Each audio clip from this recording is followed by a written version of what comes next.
ಹಿರಳಿಕಾಯಿ ಜ್ಯೂಸನ್ನ ಕುಡಿತಾ ಇದ್ದೆ. ಅದನ್ನು ಹಿರಳಿಕಾಯಿ ಜ್ಯೂಸು ಚಿತ್ರಾನ್ನ ಮಾಡೋಣ, ಇದ್ರ ಜೊತೆಗೆ ನಾನು ಡಯಟು ಸಹ ಸ್ಟಾರ್ಟ್ ಮಾಡಿದ್ದೀನಿ. ನಾನೊಂದು ಮಿಕ್ಸಿ ಜಾರ್ಗೆ ಶುಂಠಿ, ಬೆಳ್ಳುಳ್ಳಿ, ಪೆಪ್ಪರ್ ಹಾಕ್ಕೊಂಡು ನಾವು ತಿನ್ಬೋದು. ಆದರೆ ಇದು ತುಂಬ ಸಣ್ಣ ಉರಿಲೇ ಮಾಡಬೇಕು ಫ್ರೆಂಡ್ಸ್. ಇಲ್ಲ ಅಂತ ಅಂದರೆ ಸ್ವಲ್ಪ ಅರಿಶಿನ ಹಾಕೋಣ. ಹಾಕ್ಕೊಂಡು ಇದನ್ನು ಫುಲ್ ಖಾಲಿ ಮಾಡಿ ನೆಕ್ಸ್ಟ್ ಅಂದರೆ ನಾನೊಂದು ಮೈಂಡ್ ಸೆಟ್ ಫಿಕ್ಸ್ ಮಾಡ್ಕೊ. Hello my sweet viewers, welcome back to Sushma Kutumba channel. ಎಲ್ಲರೂ ಹೇಗಿದ್ದೀರಾ? ಎಲ್ಲರೂ ಚೆನ್ನಾಗಿದ್ದೀರಾ ಅಂತ ಭಾವಿಸ್ತಾ, ನೀವು 3 days ಇಂದ ನಾನು ಹಿರಳಿಕಾಯಿ ಜ್ಯೂಸನ್ನ ಕುಡಿತಾ ಇದ್ದೆ. ಅದನ್ನು ಹಿರಳಿಕಾಯಿ ಜ್ಯೂಸು ಹೇಗೆ ಮಾಡೋದು ಅಂದರೆ ನಾನು ಹಿಂದಿನ ವೀಡಿಯೋದಲ್ಲಿ ಶೇರ್ ಮಾಡಿದ್ದೀನಿ, ಅದನ್ನು ಒಮ್ಮೆ ಚೆಕ್ ಮಾಡಿ. ಇವಾಗ ಹಿರಳಿಕಾಯಿ ಇತ್ತಲ್ವ, ಜ್ಯೂಸ್ ಎಲ್ಲ ತೊಗೊಂಡಿರೋದು ಅದು ಇನ್ನೂ ಒಂದು ಅರ್ಧ ಹೋಳು ಹಾಗೆ ಇತ್ತು. ಹಾಗಾಗಿ ನಾನು ಹಿರಳಿಕಾಯಿ ಜ್ಯೂಸ್ ಮಾಡಾದಮೇಲೆ ಉಳಿದಿರುವಂತಹ ಕಾಯಿನಲ್ಲಿ ನಾನು ಚಿತ್ರಾನ್ನ ಮಾಡೋಣ ಅಂತ ಹೇಳಿ ರೆಡಿ ಮಾಡ್ಕೊತಾ ಇದ್ದೀನಿ. ಬನ್ನಿ ಚಿತ್ರಾನ್ನ ಮಾಡೋಣ. ಇದ್ರ ಜೊತೆಗೆ ನಾನು ಡಯಟು ಸಹ ಸ್ಟಾರ್ಟ್ ಮಾಡಿದ್ದೀನಿ ಅಂತ ಹೇಳಿದೆ ಅಲ್ವಾ.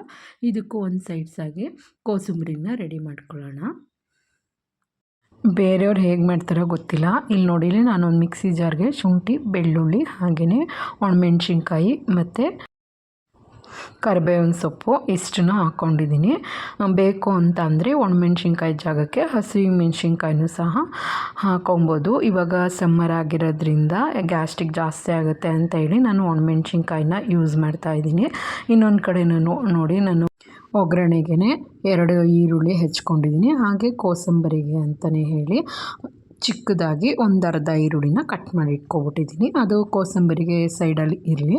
ಇವಾಗ ನಾನು ಈ ಮಿಕ್ಸಿ ಜಾರ್ಗೆ ಹಾಕಿರೋ ಅಂತಹ ಇಂಗ್ರೀಡಿಯೆಂಟ್ಸ್ನ ಸ್ವಲ್ಪ ತರ್ತರಿಯಾಗಿ ರುಬ್ಕೊತೀನಿ. ಯಾಕಂದರೆ ನೀರು ಹಾಕಲ್ವಲ್ಲ, ಫುಲ್ ಫೈನ್ ಪೇಸ್ಟ್ ಮಾಡ್ಕೊಳ್ಳೋಕ್ಕೆ. ಹಾಗಾಗಿ ಇಲ್ಲಿ ಒಂದು ಕಡೆ ನೋಡಿ ನಾನು ನೆನ್ನೆನೆ ಅಂದರೆ ನೈಟು ಈ ಹೆಸ್ರು ಕಾಳನ್ನ ನೆನೆಸಿಟ್ಟಿದ್ದೆ, ನೀರನ್ನು ಸಹ ತೆಗೆದಿಟ್ಟಿದ್ದೀನಿ.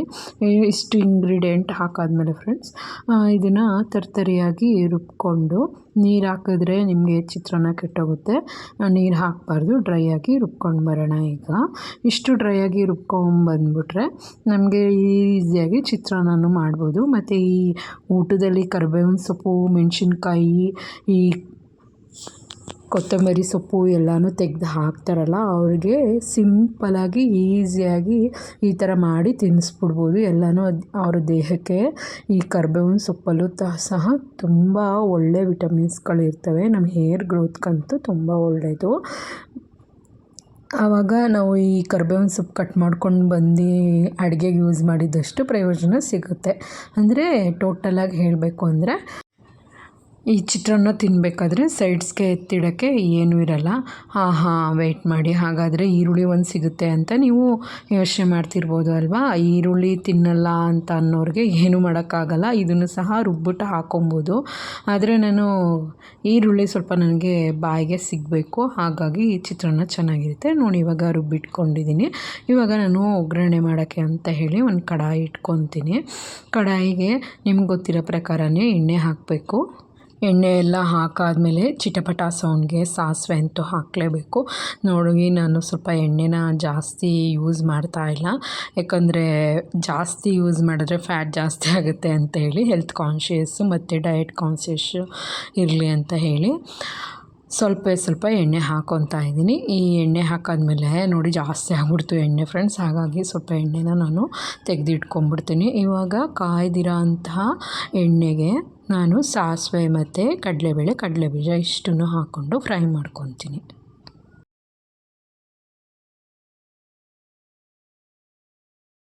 ಈಗ ಕಡಲೆಬೀಜ ಎಲ್ಲ ಫ್ರೈ ಆಗಿದೆ. ನೆಕ್ಸ್ಟು ನಾವು ಇಲ್ಲಿ ಹೆಚ್ಚಿಟ್ಕೊಂಡಿರೋ ಅಂತಹ ಈರುಳ್ಳಿನ ಹಾಕಿ ಫ್ರೈ ಮಾಡಬೇಕು. ಇದಾದಮೇಲೆ ನಾವು ನೋಡಿ ರುಬ್ಬಿರೋ ಅಂಥ ಪೇಸ್ಟ್ನ ಹಾಕಿ ಫ್ರೈ ಮಾಡಬೇಕು. ಇವಾಗ ಈರುಳ್ಳಿ ಸ್ವಲ್ಪ ಚೆನ್ನಾಗಿ ಫ್ರೈ ಆಗಲಿ, ಅಲ್ಲಿವರೆಗೂ ನಾನು ಚಿತ್ರಾನ್ನಕ್ಕೆ ಮತ್ತು ಕೋಸಂಬರಿಗೆ ಎರಡಕ್ಕೂ ಕಾಯಬೇಕಲ್ವ, ಈ ಕಾಯಿನ ತುರ್ಕೊಬಂದ್ಬಿಡ್ತೀನಿ ಫ್ರೆಂಡ್ಸ್. ಇಲ್ಲಿ ನೋಡಿ, ಇದು ಇಟ್ಟಿರೋದು ಈರುಳ್ಳಿ ಕೋಸಂಬರಿಗೆ ಅಂತಲೇ ಹೇಳಿ ಇಟ್ಕೊಂಡಿದ್ದೀನಿ. ಇದಾದಮೇಲೆ ನೋಡಿ ಇಷ್ಟು ಫ್ರೈ ಆಗಿದೆ.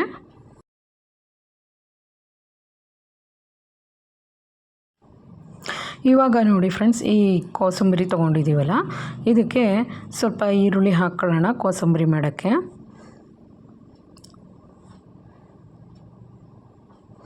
ನನಗೆ ಯಾಕೋ ಸ್ವಲ್ಪ ಈರುಳ್ಳಿ ಜಾಸ್ತಿ ಆಯಿತು ಕೋಸಂಬರಿಗೆ ಅನ್ನಿಸ್ತು, ಅದಕ್ಕೆ ಚಿತ್ರಾನ್ನಕ್ಕೂ ಸ್ವಲ್ಪ ಹಾಕ್ಬಿಟ್ಟೆ.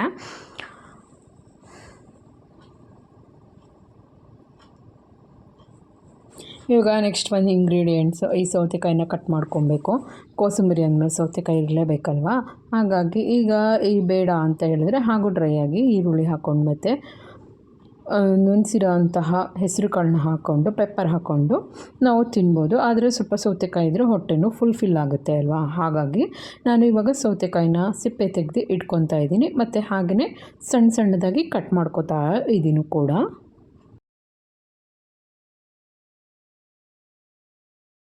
ಇವಾಗ ಈ ಸೈಡ್ ನೋಡಿ, ನಾನು ಚಿತ್ರಾನ್ನಕ್ಕೆ ಅಂತ ಹೇಳಿ ಈರುಳ್ಳಿನ ಫ್ರೈ ಮಾಡಿದೆ ಅಲ್ವಾ, ಇದಕ್ಕೆ ನಾನು ರುಬ್ಬಿರೋ ಅಂತಹ ಮಿಶ್ರಣನ ಹಾಕಿ ಚೆನ್ನಾಗಿ ಫ್ರೈ ಮಾಡ್ಕೊಳ್ಳೋಣ. ಇದು ತುಂಬ ಸಣ್ಣ ಉರಿಲೇ ಮಾಡಬೇಕು ಫ್ರೆಂಡ್ಸ್, ಇಲ್ಲ ಅಂತ ಅಂದರೆ ನಿಮಗೆ ಗೊತ್ತಿರೋ ಪ್ರಕಾರ ಎಲ್ಲ ತಳ ಹಿಡಿದ್ಬಿಟ್ಟು ಸೀದೋಗುತ್ತೆ, ಹಾಗಾಗಿ ಅಷ್ಟು ಚೆನ್ನಾಗಿ ಬರಲ್ಲ. ಇದು ಸ್ವಲ್ಪ ಫ್ರೈ ಆಗಲಿ. ಇದು ಫ್ರೈ ಆದಮೇಲೆ ಇದಕ್ಕೆ ಕೊತ್ತಂಬರಿ ಸೊಪ್ಪನ್ನ ಆ್ಯಡ್ ಮಾಡೋಣ ಮತ್ತು ಸ್ವಲ್ಪ ರುಚಿಗೆ ತಕ್ಕಷ್ಟು ಉಪ್ಪನ್ನು ಸಹ ಹಾಕೋಣ. ಮತ್ತು ನಾನು ಕಾಯಿನ ಆವಾಗಲೇ ತುರ್ಕೊಬಂದೆ ಅಂತ ಹೇಳಿದೆ ಅಲ್ವಾ, ಆ ಕಾಯಿನೂ ಸಹ ಇದಕ್ಕೆ ಆ್ಯಡ್ ಮಾಡೋಣ. ನಾನು ಸ್ವಲ್ಪ ಕಾಯಿ ಪ್ರಿಯ ಫ್ರೆಂಡ್ಸ್, ಕಾಯಿನ ನಾನು ಎಲ್ಲದಕ್ಕೂ ಜಾಸ್ತಿನೇ ಆ್ಯಡ್ ಮಾಡ್ತೀನಿ. ಇವಾಗ ಸ್ವಲ್ಪ ಒಂದು ಅರ್ಧ ಹೋಳು ಕಾಯಿನ ತುರ್ಕೊಂಬಂದಿದೆ. ಇವಾಗ ಅರ್ಧ ಚಿತ್ರಾನ್ನಕ್ಕೆ ಹಾಕ್ಬಿಟ್ಟು ಇನ್ನು ಅರ್ಧನ ನಾನು ಕೋಸಂಬರಿಗೆ ಅಂತ ಎತ್ತಿಟ್ಕೊತಾ ಇದ್ದೀನಿ. ಈಗ ಅದ್ರ ಮೇಲೆ ಸ್ವಲ್ಪ ಅರಿಶಿನ ಹಾಕೋಣ. ಅರಿಶಿನ ಹಾಕಿ ಫ್ರೈ ಮಾಡೋಣ ಸ್ವಲ್ಪ. ಇದಾದ ಮೇಲೆ ನಮ್ಮ ಚಿತ್ರಾನ್ನದ ಹುಳಿ ರೆಡಿ ಆಯಿತು. ಫೈನಲಾಗಿ ಇದಕ್ಕೆ ನಿಮಗೆ ಗೊತ್ತು ಏನು ಹಾಕಬೇಕು ಮರೆತ್ಕೊಂಡಿದ್ದೀವಿ ಹೇಳಿ? ಹೌದು, ಅದೇ ನಮ್ಮ ಇವತ್ತಿನ ಸ್ಪೆಷಲ್ ಹೆರಳಿಕಾಯಿ ಜ್ಯೂಸನ್ನ ಹೇಗೆ ಆ್ಯಡ್ ಮಾಡೋದು ಇದಕ್ಕೆ? ಈ ಥರ ಡೈರೆಕ್ಟಾಗಿ ಫ್ರೈ ಮಾಡಬೇಕಾದ್ರೆ ನಾವು ಆ್ಯಡ್ ಮಾಡಬಾರ್ದು. ಆ ಥರ ಆ್ಯಡ್ ಮಾಡಿದ್ರೆ ಕಹಿ ಅಂಶ ಬಿಟ್ಕೊಬಿಡುತ್ತೆ. ಹಾಗಾಗಿ ನಾವು ಇದನ್ನು ಅನ್ನಕ್ಕೆ ಮಿಕ್ಸ್ ಮಾಡ್ಕೊತೀವಲ್ವ, ಆವಾಗ ಅನ್ನದ ಜೊತೆಗೆ ಹೆರಳಿಕಾಯಿ ಜ್ಯೂಸನ್ನ ಹಾಕ್ಕೊಬೇಕು. ಆವಾಗ ಟೇಸ್ಟ್ ಅಂತೂ ಸಖತ್ತಾಗಿರುತ್ತೆ ಮತ್ತು ಡಬಲ್ ಆಗಿರುತ್ತೆ. ಯಾವುದೇ ರೀತಿ ಒಗರು ಫೀಲಿಂಗ್ಸ್ ಬರೋದೇ ಇಲ್ಲ. ಹಿರಳಿಕಾಯಿ ಚಿತ್ರಾನ್ನ ಮತ್ತು ನಿಂಬೆಹಣ್ಣು ಚಿತ್ರಾನ್ನ ಎರಡಕ್ಕೂ ಲಾಟ್ ಆಫ್ ಡಿಫ್ರೆನ್ಸ್ ಇದೆ ಫ್ರೆಂಡ್ಸ್. ಅದು ತುಂಬ ಹುಳಿ ಇರುತ್ತೆ, ಇದು ಲೈಟಾಗಿ ಒಗರು ಮತ್ತು ಹುಳಿ ಇರುತ್ತೆ. ಸೂಪರಾಗಿರುತ್ತೆ, ಒಮ್ಮೆ ಟ್ರೈ ಮಾಡಿ. ಕೆಲವರು ಇದನ್ನು ಹಾಗೆಯೇ ಒಣಮೆಣ್ಸಿನ್ಕಾಯಿ ಹಾಕ್ತಾರೆ, ಹಸಿಮೆಣ್ಸಿನ್ಕಾಯಿ, ಈರುಳ್ಳಿ, ಕೊತ್ತಂಬರಿ ಸೊಪ್ಪು ಮತ್ತು ಸಾಂಬಾರು ಸೊಪ್ಪು ಎರಡು ಒಂದೇ ಅಲ್ವಾ? ಕೊತ್ತಂಬರಿ ಸಾಂಬಾರು ಸೊಪ್ಪು ನೋಡಿ, ನಾನಂತೂ ನನಗೆ ಡಿಫ್ರೆನ್ಸೇ ಗೊತ್ತಾಗ್ತಿಲ್ಲ. ಸಾರಿ ಕೊತ್ತಂಬರಿ ಸೊಪ್ಪು ಮತ್ತು ಕರಿಬೇವಿನ ಸೊಪ್ಪು ಇದನ್ನು ಹಾಕಿ ಒಗ್ಗರಣೆ ಕೊಟ್ಟು ಲಾಸ್ಟಲ್ಲಿ ಜ್ಯೂಸನ್ನ ಹಿಂಡ್ತಾರೆ, ಅಂದರೆ ಹೆರಳಿಕಾಯಿನ. ನಾನು ಆ ಥರ ಮಾಡಲ್ಲ, ನಾನು ಈ ಥರ ಹೊಸದಾಗಿ ಟ್ರೈ ಮಾಡೋಣ ಅಂತ ಹೇಳಿ ಈ ಥರ ಮಾಡಿದ್ದೀನಿ. ಮತ್ತು ನಮ್ಮ ಅಡುಗೆ ಫಿಲ್ ಆಗೋಕ್ಕೆ ಮೇಲೆ ಕೊತ್ತಂಬರಿ ಸೊಪ್ಪು ಹಾಕ್ತಾ ಇದ್ರೆ ಆಗುತ್ತಾ ನೋಡಿ. ಈ ಥರ ಹಾಕ್ಬಿಟ್ಟು ಮತ್ತೊಂದು ಸಲ ಫ್ರೈ ಮಾಡಿದೆ. ನನಗೆ ರೈಸು ಮಿಕ್ಸ್ ಮಾಡ್ಕೊಳ್ಳೋಕ್ಕೆ ಇನ್ನೂ ವಿಷಲ್ ಹೋಗಿರಲಿಲ್ಲ, ಹಾಗಾಗಿ ಈ ಫಸ್ಟ್ ಸಲಾಡ್ ಮಾಡ್ಕೊಬಿಡೋಣ ಅಂತ ಹೇಳಿ ಮುಂಚೆನೇ ನಾನು ಈರುಳ್ಳಿ ಮತ್ತು ಈ ಥರ ಹೆಸರು ಕಾಳನ್ನ ಬೌಲ್ಗೆ ಹಾಕಿದ್ದೆ ಅಲ್ವಾ, ಅದಕ್ಕೆ ನಾನು ನೆಕ್ಸ್ಟ್ ನೋಡಿ ಇಲ್ಲಿ ಸೌತೆಕಾಯಿನ ಸಹ ಸ್ವಲ್ಪ ಕಟ್ ಮಾಡಿ ಇಟ್ಕೊಂಡಿದ್ದೆ. ಇದನ್ನು ಫುಲ್ ಸೌತೆಕಾಯಿ ಹಾಕ್ಬಿಡೋಣ, ಯಾಕಂದರೆ ಆ ಬೌಲು ಚಿಕ್ಕದಾಗೋಯ್ತು. ಸ್ವಲ್ಪ ದೊಡ್ಡ ಬೌಲ್ ತಗೊಂಡು ಹಾಕ್ಕೊತಾ ಇದ್ದೀನಿ. ಇದಕ್ಕೆ ಫ್ರೆಂಡ್ಸ್ ಖಾರಕ್ಕೋಸ್ಕರ ನೋಡಿ ನಾನು 4 ಪೆಪ್ಪರ್ ತೊಗೊಂಡು ಕುಟ್ಕೊತಾ ಇದ್ದೀನಿ. ಇದು ಚೆನ್ನಾಗಿ ಪೆಪ್ಪರು ನೈಸಾಗಿ ಪೌಡರ್ ಆಗಬೇಕು, ಇಲ್ಲ ಅಂತಂದರೆ ಬಾಯಿಗೆ ಸಿಕ್ಕಿದ್ರೂ ಚೆನ್ನಾಗಾಗಲ್ಲ. ಹಾಗಾಗಿ ನಾನು ಇದನ್ನು ಕುಟ್ಟಿ ಪೌಡರ್ ಮಾಡಿಕೊಂಡು ನಾನು ಸಲಾಡ್ಗೆ ಹಾಕ್ಕೊತಾ ಇದ್ದೀನಿ. ಇದಾದಮೇಲೆ ಫ್ರೆಂಡ್ಸ್ ಕಟ್ ಮಾಡಿಟ್ಕೊಂಡಿರೋ ಅಂಥ ಸೌತೆಕಾಯಿನೂ ಸಹ ಆ್ಯಡ್ ಮಾಡಿದೆ. ಮತ್ತು ಜೊತೆಗೆ ಇಟ್ಕೊಂಡಿರೋ ಅಂತಹ ಕೊತ್ತಂಬರಿ ಸೊಪ್ಪು, ಹಾಗೆ ಸ್ವಲ್ಪ ಕಾಯಿ ಇಷ್ಟನ್ನು ಸೇರಿಸ್ಕೊತಾ ಇದ್ದೀನಿ. ಇದಾದಮೇಲೆ ಫೈನಲ್ ಟೇಸ್ಟ್ಗೆ ಬೇಕು ಸಾಲ್ಟ್, ಹಾಗಾಗಿ ಸಾಲ್ಟನ್ನು ಹಾಕ್ಕೊಂಡು ಮಿಕ್ಸ್ ಮಾಡ್ಕೊತಾ ಇದ್ದೀನಿ. ಫೈನಲಾಗಿ ನಮ್ಮ ಸಲಾಡ್ ರೆಡಿ ಆಯಿತು. ಇದಕ್ಕೆ ನಿಂಬೆಹಣ್ಣಿನ ರಸ ಬೇಕಂದರೂ ನಮಗೆ ಹುಳಿಗೆ ಹಾಕ್ಕೋಬೋದು. ನನಗೆ ಬೇಡ ಅಂತ ಅನ್ನಿಸ್ತು, ಯಾಕಂದರೆ ಹೆರಳಿಕಾಯಿ ಚಿತ್ರಾನ್ನ ಮಾಡಿದ್ನಲ್ಲ, ಹಾಗಾಗಿ ಇದು ರೆಡಿ ಆಗೋಯಿತು ಫ್ರೆಂಡ್ಸ್. ಇವಾಗ ಪಕ್ಕಕ್ಕೆ ಇಟ್ಬಿಡೋಣ ಇದನ್ನು. ನಾನು ಕಿಚನ್ ಏನೋ ಕ್ಲೀನ್ ಮಾಡಿಲ್ಲ, ಅಂದರೆ ಅಡುಗೆ ಮಾಡುವಾಗ ಹೇಗೆ ಮಾಡ್ತೀನಿ ಅದೇ ಥರ ನಾನು ನಿಮಗೆ ತೋರಿಸ್ತಾ ಅಡುಗೆ ಮಾಡ್ತಾಯಿದ್ದೀನಿ ಅಷ್ಟೇ. ನೆಕ್ಸ್ಟ್ ಬನ್ನಿ ನಮ್ಮ ಹೆರಳಿಕಾಯಿ ಚಿತ್ರಾನ್ನ ಮಾಡೋಣ. ಅಂದರೆ ಇವಾಗೆಲ್ಲ ವಿಷಲ್ ಹೋಗಿದೆ ಅಲ್ವಾ, ಇದಕ್ಕೆ ಅನ್ನ ಹಾಕಿ ಮಿಕ್ಸ್ ಮಾಡ್ಕೊಳ್ಳೋಣ. ಮಿಕ್ಸ್ ಮಾಡ್ಕೊಂಡಾದ್ಮೇಲೆ ಹಿರಳಿಕಾಯಿ ತೆಗೆದಿಟ್ಕೊಂಡಿದೆ ಅಲ್ವಾ, ಅಂದರೆ ಕಟ್ ಮಾಡಿಟ್ಟಿದ್ದು ಹಿರಳಿಕಾಯಿ ಇತ್ತಲ್ಲ, ಅದು ಫ್ರಿಜ್ಜಲ್ಲಿಟ್ಟಿದೆ. ಫ್ರಿಜ್ಜಿಂದ ತೊಗೊಬಂದು ನೋಡಿ, ಇಷ್ಟು ಹಿರಳಿಕಾಯಿ ಜ್ಯೂಸ್ ಇದೆ. ಇದನ್ನು ರಸನ ತೊಗೊಬಿಡೋಣ. ಹುಷಾರಾಗಿ ಕೇರ್ಫುಲ್ಲಾಗಿ ತೊಗೋಬೇಕು ಫ್ರೆಂಡ್ಸ್, ಯಾಕಂದರೆ ಒಂದು ಬೀಜ ಸಿಕ್ಕಿ ನಮ್ಮ ಬಾಯೊಳಗಡೆ ಹೋದರೆ ಹಿರಳಿಕಾಯಿ ಬೀಜ ಟೇಸ್ಟು ಭಯಾನಕವಾಗಿರುತ್ತೆ. ಆ ಭಯಾನಕ ಟೇಸ್ಟನ್ನು ಹೋಗಲಾಡಿಸ್ಬೇಕು ಅಂದರೆ ಈ ಥರ ನೀಟಾಗಿ ಹಿರಳಿಕಾಯಿ ಜ್ಯೂಸ್ನಲ್ಲಿರೋಂತಹ ಬೀಜನ ನೀಟಾಗಿ ತೊಗೊಬಿಡ್ಬೇಕು. ನೋಡಿ, ಇವಾಗ ಇದೇನು ವೇಸ್ಟ್ ಆಗೋಲ್ಲ. ನಾನು ಇದಕ್ಕೆ ಚಿಕ್ಕ ಚಿಕ್ಕದಾಗಿ ಕಟ್ ಮಾಡಿ ನಾನು ಉಪ್ಪಿನಕಾಯಿ ಒಳಗಡೆಗೆ ಸೇರಿಸ್ತೀನಿ. ಇವಾಗ ನಾನು ಇದಕ್ಕೆ ರೈಸ್ನ ಆ್ಯಡ್ ಮಾಡ್ಕೊತಾ ಇದ್ದೀನಿ.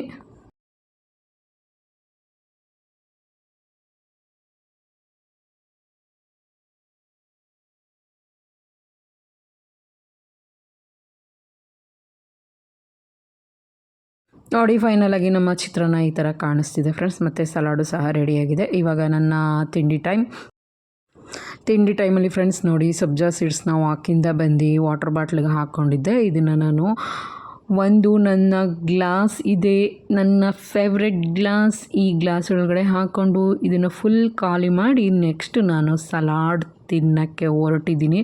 ನೋಡೋಣ ಎಷ್ಟು ವೆಯ್ಟ್ ಲಾಸ್ ಮಾಡ್ಕೊತೀನಿ ಅಂತ. ಅಂದರೆ ಈ ಸಬ್ಜಾ ಸೀಡ್ಸ್ ವಾಟರ್ ಸ್ವಲ್ಪ ಹೊಟ್ಟೆ ತುಂಬಿಸುತ್ತೆ ಅಂತ ಹೇಳಿ ನನಗೆ ಕಾನ್ಫಿಡೆನ್ಸ್ ಅಷ್ಟೆ.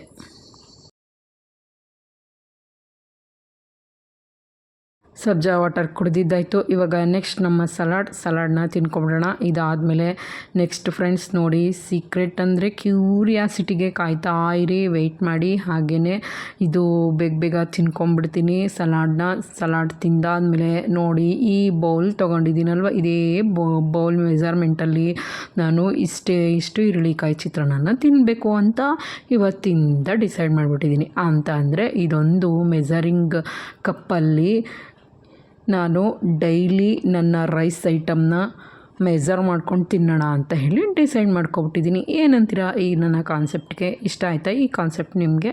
ಅಂದರೆ ನಾನೊಂದು ಮೈಂಡ್ ಸೆಟ್ ಫಿಕ್ಸ್ ಮಾಡ್ಕೊಬಿಟ್ಟಿದ್ದೀನಿ, ತುಂಬ ಜಾಸ್ತಿ ತಿನ್ನೋದು ಬೇಡ, ಇದೊಂದೇ ಕಪ್ಪಲ್ಲಿ ಮೆಜರ್ಮೆಂಟ್ಗೆ ಸಹ ಯೂಸ್ ಆಗುತ್ತೆ ಅಂತ ಹೇಳಿ ಇದೊಂದನ್ನು ಯೂಸ್ ಮಾಡ್ಕೊತಾ ಇದ್ದೀನಿ. ಇದಾದಮೇಲೆ ಬನ್ನಿ, ಇವಾಗ ತಿಂದಾದಮೇಲೆ ಇದರಲ್ಲಿ ಸ್ವಲ್ಪ ರಸ ಉಳಿದಿದೆ ಫ್ರೆಂಡ್ಸ್. ಈ ರಸನ ಕುಡಿದ್ರೆ ಏನು ಸಖತ್ತಾಗಿರುತ್ತೆ ಅಂತ ಅಂತೀರಾ?